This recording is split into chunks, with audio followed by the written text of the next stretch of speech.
Jumpa lagi di Review TV. Ya, laptop yang akan kita review kali ini pakai layar OLED dan prosesor kencang, tapi harganya masih di 12 jutaan rupiah untuk varian tertingginya. Bukan 12,999, bukan. Prosesornya AMD Ryzen 5000H series yang biasanya di laptop gaming. RAM-nya langsung 16 GB dual channel, layarnya 2,8K, 90Hz, OLED 100% DCI P3. Ya, ini adalah Asus VivoBook Pro 14 OLED M3400.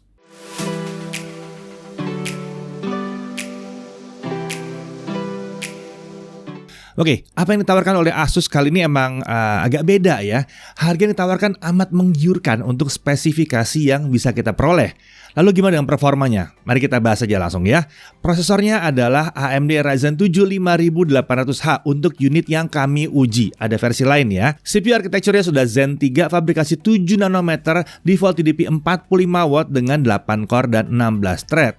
L3 cache-nya 16 MB. Ya, fabrikasi 7 nanometer dan teknologi inovatif yang dimiliki AMD membuat Ryzen 7 5800H ini mampu memiliki 8 core 16 thread di dalamnya.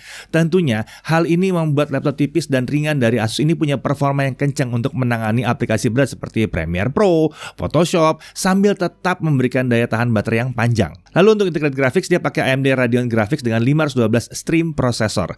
Untuk memori atau RAM-nya 16 GB DDR4 3200 MHz dual channel langsung. Ini onboard, nggak bisa di-upgrade, tapi udah gede ya.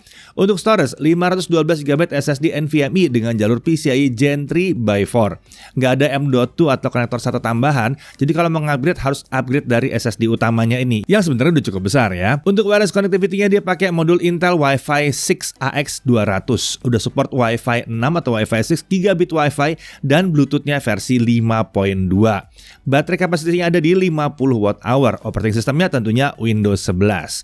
Untuk body, form factor-nya clamshell, materialnya adalah aluminium.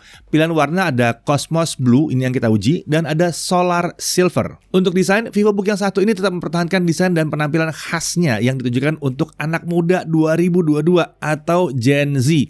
Bukan milenial ya. Milenial sekarang udah jadi bapak-bapak dan ibu-ibu sekarang di tahun 2022. Oke, hal ini memang terlihat ya dari penggunaan warna cerah yang cukup mencolok untuk bodinya, terutama untuk varian Cosmos Blue. Nah, untuk yang lebih suka penampilan yang lebih kalem, warna Solar Silver sepertinya akan jadi pilihan yang lebih menarik. Untuk ukuran panjangnya 31,5 cm, lebar 22,6 cm dengan ketebalan di sisi paling tipisnya hanya 1,89 cm dan sisi paling tebalnya juga ya nggak nyampe 2 cm, masih 1,92 cm. Untuk bobotnya, laptop ini ada di 1,37 kg.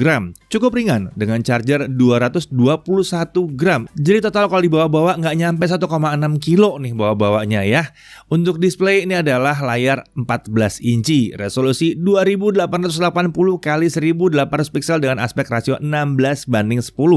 Refresh rate-nya bukan 60 Hz tapi 90 Hz dengan response time di 0,2 milisecond. Panel OLED tentunya dengan tingkat bit depth di 10 bit. Menurut Asus, tingkat kecerahan ini maksimumnya ada di 600 nits dengan color gamut di 100% DCI P3 dan mampu menghasilkan 1,07 miliar warna. Kalau kami ukur dengan alat kami, hasilnya tingkat kecerahan maksimumnya ada di 385 nits kalau di dalam ruangan. Mungkin ini akan bisa lompat tinggi kalau di luar ruangan ya. Lalu gamut coveragenya ada di 99,1% DCI P3 dan volumenya di 123,2% DCI P3. Layar ini juga sudah Pantone validated, jadi cocok banget untuk skenario content creation kelas profesional sekalipun. Dipakai nonton film pasti juga oke banget. Dan layar ini juga sudah memenuhi sertifikasi Display HDR 600 True Black, jadi siap untuk menampilkan konten HDR secara optimal.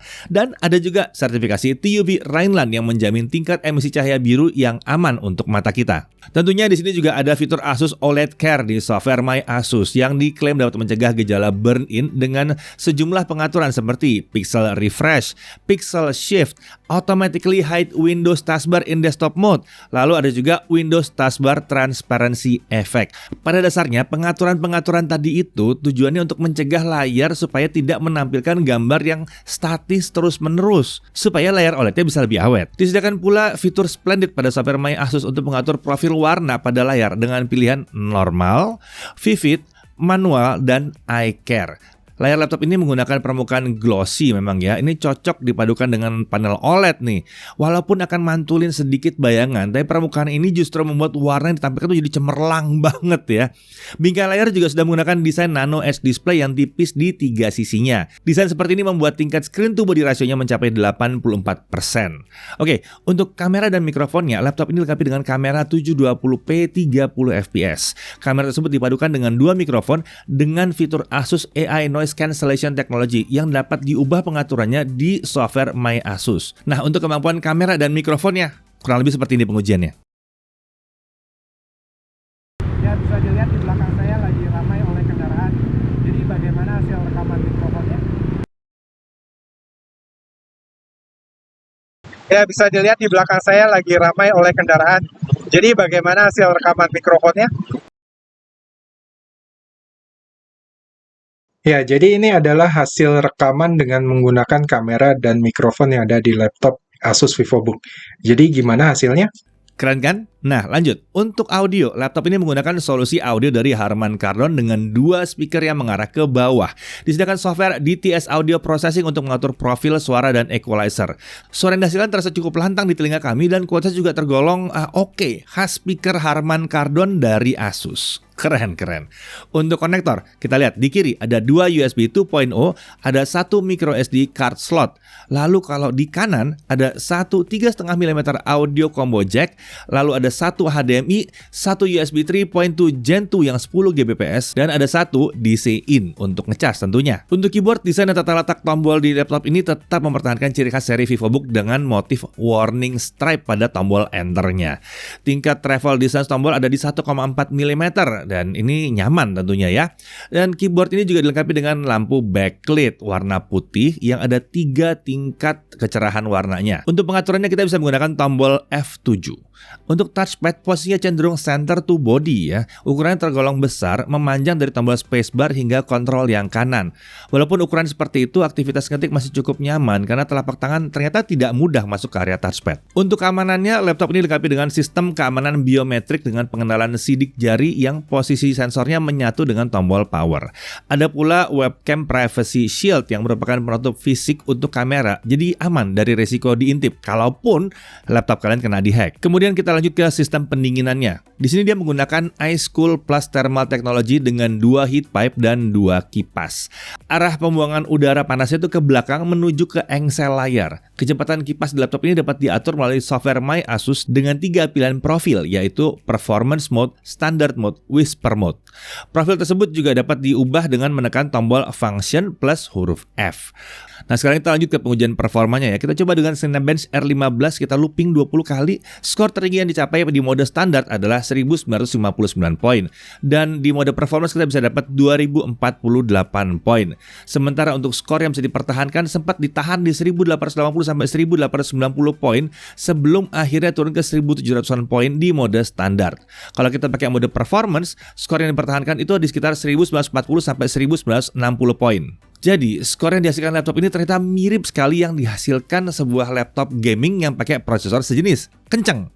Nah, untuk suhu kerjanya di mode standar, suhu prosesor itu sempat bertahan di 92 derajat Celcius selama beberapa loop awal. Kemudian dia turun ke 88 sampai 92 derajat Celcius.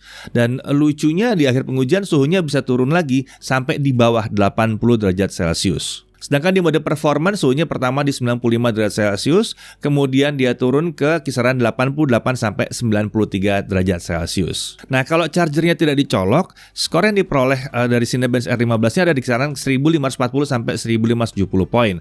Memang ada penurunan, tapi skor seperti itu sebetulnya masih cukup tinggi ya, masih di atas 1000. Oke, kita lanjut ke aplikasi beneran. Adobe Premiere Pro sesi 2022. Kita coba render video 4K 60 yang panjangnya 2 menit 7 detik. Kalau kita pakai software only itu 13 menit 10 detik waktunya. Sementara kalau kita pakai OpenCL itu butuh waktu 12 menit 51 detik. agak lama ya. Kalau kita pakai video yang Full HD 60 fps, nah video yang panjangnya sama, durasi yang sama, software only selesai dalam waktu 2 menit 36 detik. Kalau kita pakai OpenCL selesai dalam waktu 3 menit 15 detik. Jadi kelihatan ya di sini ya, kalau kita mau main-main dengan laptop ini, kita lebih baik pakai Full HD aja, Full HD 60 fps. Kalau tahu mau 4K, mungkin disarankan yang 4K 30, bukan 4K 60 fps. Untuk suhu kerjanya bagaimana? Nah, pada saat kita ekspor video 4K tadi, kita lihat yang pakai OpenCL ya, di mode performance suhu rata-rata itu di kisaran 68 sampai 70 derajat Celcius aja. Sempat naik ke 75 derajat Celcius di tengah pengujian, tapi kemudian balik lagi. Jadi tergolong aman kok sebenarnya. Oke, kita lanjut ke DaVinci Resolve, software video editing profesional tapi gratis. Kita coba render video yang sama, ini yang versi 4K 60 fps dan semua selesai dalam waktu 20 menit 11 detik. Kalau kita pakai video Full HD 60 fps, selesai dalam waktu 4 menit 52 detik. Suhu kerjanya di software yang satu ini di mode performance pada saat ngerender, suhu prosesor sempat naik ke kisaran 92 derajat Celcius, kemudian dia turun ke 84 sampai 89 derajat Celcius. Masih tergolong aman ya di sini. Nah, kita lanjut ke gaming gimana? Ya, bisa gaming juga dong ya. Bisa dong. Dota 2 1200p. Iya, jadi resolusinya tinggi nih ya. Fastest render scale di 100%, 70 sampai 110 fps. CS:GO lagi-lagi 1200p, low 120 sampai 170 fps. Lagi-lagi kencang. Valorant di 1200p juga, low juga settingannya 130 sampai 170 fps. Lagi-lagi masih mulus lancar. Genshin Impact 1200p, setting di lowest, render scale kita taruh di 1.0 ya. Kita masih bisa dapat 40 sampai 60 fps. Kemudian kita beralih ke GTA 5 1200p normal, tessellationnya di off, kita masih bisa dapat 50 sampai 70 fps di sini. Nah, pada saat main game yang satu ini selama 30 menit pada mode performance, suhu prosesor ada di kisaran 77 sampai 82 derajat Celcius. Sementara itu integrated graphics-nya ada di kisaran 62 sampai 67 derajat Celcius. Untuk suhu permukaan body selama main GTA 5 setengah jam, kita lihat bahwa suhu seluruh area keyboard ternyata terjaga di bawah 40 derajat Celcius. Area body paling panas pun suhunya masih ada di bawah 40 derajat Celcius. Tentunya kalau untuk palm rest di bawah 35 derajat Celcius. Kita lanjut ke pengujian storage-nya. Dengan Crystal Disk Mark kita bisa lihat bahwa kecepatan baca SSD-nya ada di 3500-an Mbps, sementara tulisnya ada di 2900-an Mbps. Ini untuk PCIe Gen 3 tergolong kenceng banget sebetulnya ya. Kita lanjut ke pengujian baterai. Kita pakai mode standar, brightness 50%, volume 25%, setting layar tetap di 2.8K 90Hz ya. Dan videonya seperti biasa, standar video kita yang 1080p kita playback dan kita bisa dapat 10 jam. Mantap. Ya kurang lebih plus minus 10 jam. Ini tergolong irit mengingat tipe prosesor dan layar yang digunakan. Ini prosesor seri H loh, dan ini yang Ryzen 7.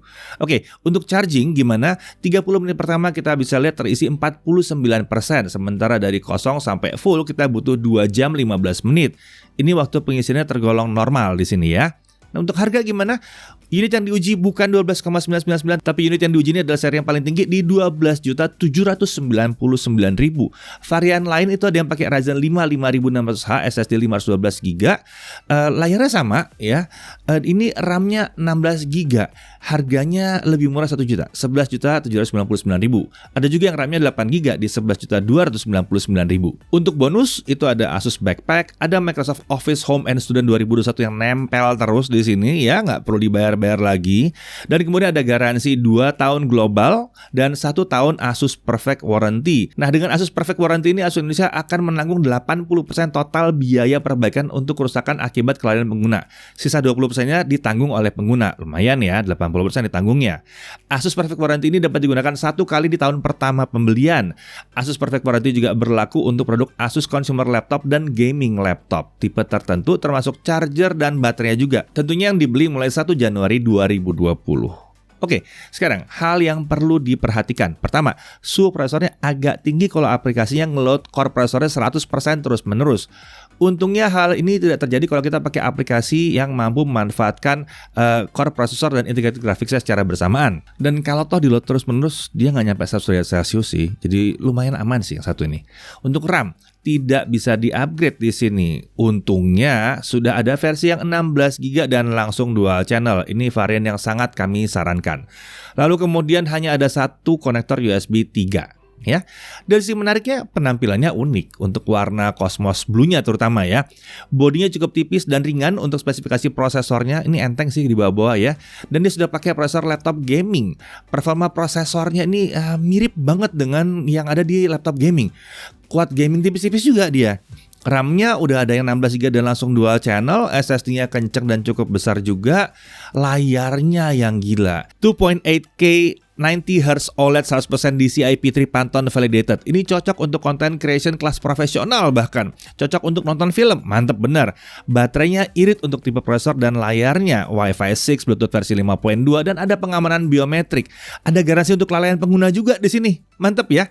Jadi, kalau pakai laptop ini, ngedit video kalau nggak butuh sampai render 4K 60 udah sangat mencukupi. Pastikan aja pakai yang variannya 16GB RAM-nya ya. Untuk desain 2D ini indah banget. Ini kenceng dan layarnya keren. Untuk kerja multitasking ini juga mantap karena prosesornya ya, yang Ryzen 5 pun udah mantap sebetulnya ya. Untuk nonton tentunya menyenangkan karena layarnya dan speakernya yang oke banget. Untuk coding selama aplikasi emang cocok dengan laptop ini performanya tinggi sih sebenarnya. Dan yang paling penting ini bukanlah laptop yang berat dan besar. Ini mudah dibawa kemana-mana.